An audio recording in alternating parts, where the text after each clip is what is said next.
এই প্যারাশুট আলগি করতে পারবে তো ভাই মেরে? ভিডিওটা দেখলেই শিউরে উঠতে হয়।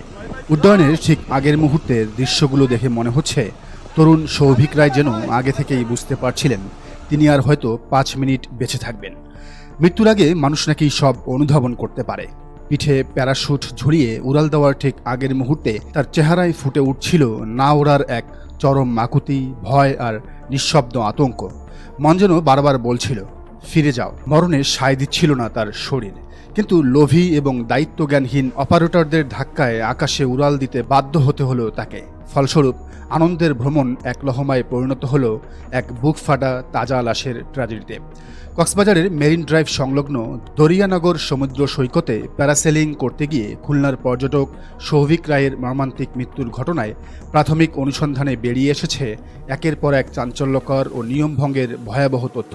জেলা প্রশাসনের সোজা কথা, অনুমোদনহীন এবং অবৈধ এক প্রতিষ্ঠান প্রতিকূল আবহাওয়ার তোয়াক্কা না করে অতিরিক্ত ওজনের যাত্রীকে ওড়ানোর অমার্জনীয় অপরাধ করেছে।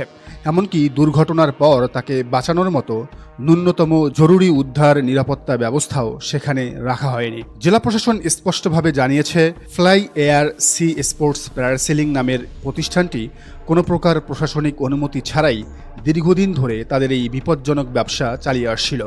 বৈরী আবহাওয়ার সতর্কতা উপেক্ষা, নিম্নমানের বা উপযুক্ত লাইফ জ্যাকেট না দেওয়া, সমুদ্রে জরুরি উদ্ধারকারী রেস্কিউ বোট বা স্পিড বোট প্রস্তুত না রাখা সহ আন্তর্জাতিক নিরাপত্তা বিধির প্রতিটি ধাপে ছিনিমিনি খেলেছে এই চক্রটি। কক্সবাজারের জেলা প্রশাসক আব্দুল মান্নান চরম হুঁশিয়ারি দিয়ে সাফ জানিয়ে দিয়েছেন, ২০২৫ সালের পর থেকে জেলার কোনো বাণিজ্যিক প্রতিষ্ঠানকে প্যারাসেলিং পরিচালনার অনুমতি বা লাইসেন্স দেওয়া হয়নি। পুরো কার্যক্রমটি অবৈধভাবে চোখের সামনে চলেছে। এই মর্মান্তিক হত্যাকাণ্ডের সমতুল্য অবহেলার জন্য দায়ী ব্যক্তিদের বিরুদ্ধে কঠোর আইনি ব্যবস্থা নেওয়া হবে। অন্যদিকে জেলা প্রশাসনের পর্যটন সেলের নির্বাহী ম্যাজিস্ট্রেট মাহমুদুল হাসান সিয়াম আন্তর্জাতিক নিরাপত্তা মানদণ্ড স্মরণ করিয়ে দিয়ে বলেন, বাতাসে আর্দ্রতা এবং বাতাসের গতিবেগ যদি ঘন্টায় ২০ কিলোমিটার অতিক্রম করে তবে প্যারাসেলিং পুরোপুরি বন্ধ রাখা বাধ্যতামূলক। কিন্তু দুর্ঘটনার দিন কক্সবাজার সমুদ্র সৈকতে ঝড়ো বাতাসের গতি ছিল প্রায় ৪০ কিলোমিটার। অথচ অতিরিক্ত উপার্জনের লোভে সেই উত্তাল বাতাসের মুখেই পর্যটকদের আকাশে উড়িয়ে দেওয়া হয়েছে। তিনি আরও যোগ করেন, নিয়ম অনুযায়ী প্যারাসেলিংয়ের জন্য সর্বোচ্চ ৯০ থেকে ৯৫ কেজি ওজন নির্ধারণ করা হয়ে থাকে। অথচ প্রায় ১১০ কেজি ওজনের সৌভিক রায়কে কোনো রকম তোয়াক্কা না করে উঠতে দেওয়া হয়।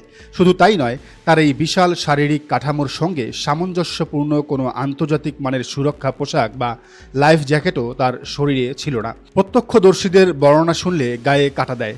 আকাশে ওড়ার কয়েক সেকেন্ড পরই রশি বা সরঞ্জাম ছিঁড়ে বা আলগা হয়ে সৌভিক রায় সরাসরি অতল সাগরে আছড়ে পড়েন। সাগরে ছিটকে পড়ার পর উদ্ধারকারী স্পিডবোট জলভাগে প্রস্তুত না থাকায় সময় মতো পৌঁছতে পারেনি। বেশ কিছুক্ষণ পর সৈকত থেকে কয়েকজন স্থানীয় কর্মী সাঁতরে গিয়ে তাকে পানি থেকে উদ্ধার করে হাসপাতালে নিয়ে যান। ততক্ষণে জীবন প্রদীপ নিভে গেছে। প্রত্যক্ষদর্শীরা চিৎকার করে দাবি করেছেন, পানি থেকে যখন তাকে তোলা হচ্ছিল তার শরীরে উদ্ধারকারী লাইফ জ্যাকেটের কোনো অস্তিত্বই ছিল না।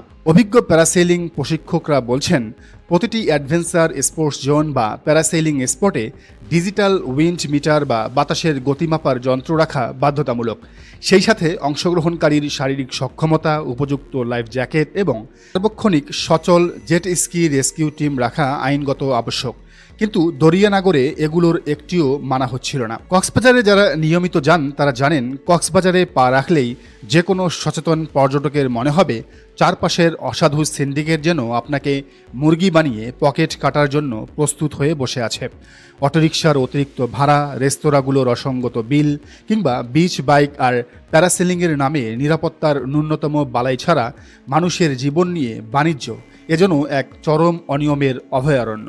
কিন্তু প্রশ্ন থেকেই যায়, এই অকাল মৃত্যু কি সত্যিই এড়ানো যেত না? প্রশাসন এখন সংবাদ মাধ্যমে দাবি করছে, আবহাওয়ার কারণে এবং অবৈধ হওয়ার কারণে তাদের পক্ষ থেকে প্যারাসেলিংয়ে নিষেধাজ্ঞা জারি ছিল। তবে সচেতন জনগণের প্রশ্ন, সেই প্রশাসনিক নিষেধাজ্ঞা বাস্তবে কাজ করল না কেন? নাকের ডগায় বছরের পর বছর ধরে লাইসেন্স ছাড়া এসব মৃত্যুর ফাঁদ পরিচালিত হয় কিভাবে? তবে কি এই দায় শুধুই অসাধু ব্যবসায়ীদের, নাকি স্থানীয় প্রশাসনেরও এতে চরম গাফিলতি এবং নীরব প্রশ্রয় রয়েছে? কারণ তারা এখান থেকে মাসোয়ারা পান। এটি তো কোনো একক দুর্ঘটনা নয়। গত 10 বছরে দরিয়ানগর সৈকতে এই একই প্রতিষ্ঠানের অনিয়মের দরুন অন্তত ১৯টি দুর্ঘটনা ঘটেছে।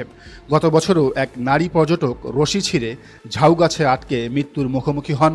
তখন সাময়িক বন্ধের নাটক করা হয়েছিল প্রতিষ্ঠানটি। প্রতিবেদনে উঠে এসেছে Fly Air Sea Sports Parasailing নামক এই প্রতিষ্ঠানটি এক যুগ ধরে দরিয়ানগরে কোটি কোটি টাকার অবৈধ খেলা চালিয়ে আসছে, কিন্তু তাদের বিরুদ্ধে কখনোই স্থায়ী কোনো আইনি বা শাস্তিমূলক ব্যবস্থা নেওয়া হয়নি। প্রতিটি দুর্ঘটনার পর কিছুদিন টকশো বা সংবাদ মাধ্যমে হইচই হয়, জেলা প্রশাসন একটি তদন্ত কমিটি গঠন করে দায় সারে, আর কিছুদিন পর রক্তমাখা সৈকতে আবার শুরু হয় নতুন মুরগি শিকারের ব্যবসা। এবার খুলনা থেকে বন্ধুদের সাথে আনন্দ করতে আসা তরুণ সৌভিক রায়ের এই করুণ মৃত্যু কি দেশের পর্যটন খাতের চোখ ফুটাতে পারবে, নাকি এবারও তদন্তের ফাইলে চাপা পড়ে হারিয়ে যাবে আরেকটি তাজা জীবন? প্রিয় দর্শক, বিষয়টিকে আপনি কীভাবে দেখছেন জানান মন্তব্যের ঘরে। আর এই চ্যানেলে নতুন হলে অবশ্যই সাবস্ক্রাইব করুন এবং বেল আইকনটি বাজিয়ে রাখুন।